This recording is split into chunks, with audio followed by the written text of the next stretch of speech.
Здравейте, аз съм Карл Карлов, на 34 години. Висок съм 181 см и тежа 87 кг. Реших да приема предизвикателство на Тодор Бояджиев за полупрофесионални спортисти и нека ви разкажа малко повече за себе си.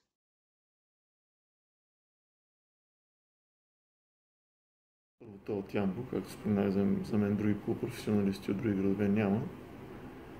И второ, той е човек, който се е занимавал дълги години с полупрофесионален спорт. Аз го познавам от ранното му детство. Полупрофесионално се занимаваше в началото с образование, след това замина за чужбина. Там малко натрупа опит с полупрофесионалните спортове. И в него виждам така един достоен противник, който може да се бори за някакви...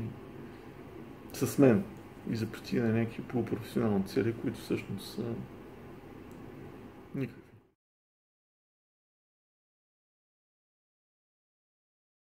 Да си полупрофесионален спортист, това е умение.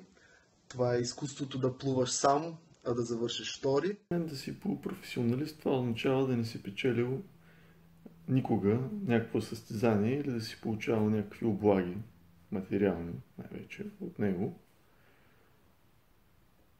Например, аз съм най-добрият полупрофесионалист във всички дисциплини, които съм участвал на състезания. Никога не съм ги печелил.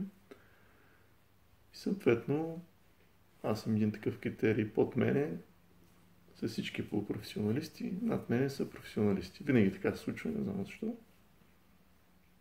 Но това е за мен дефиницията за полупрофесионалист.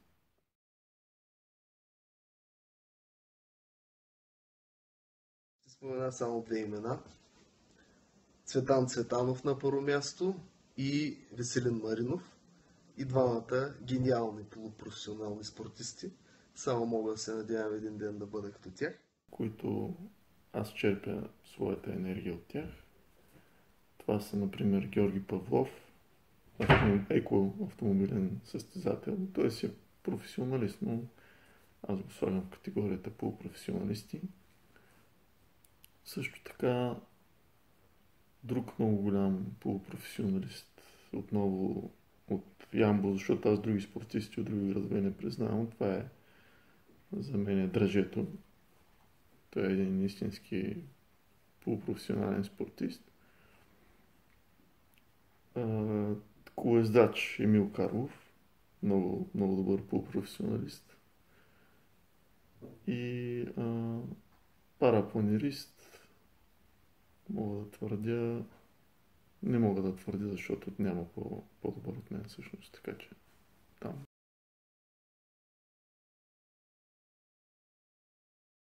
С полупрофесионален спорт от много ранна детска възраст. Мисля, че някъде на 6-месечна детска възраст запечеля първото си полупрофесионално състезание. Полупрофесионално се занимавам с спорт от 33 години.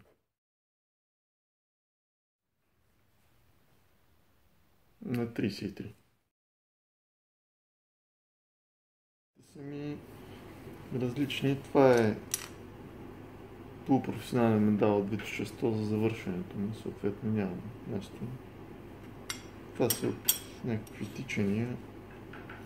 Тук имам едно злато, това е от едно време.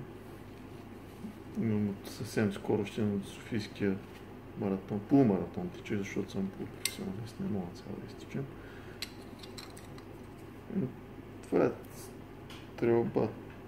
Този май е професионален. А това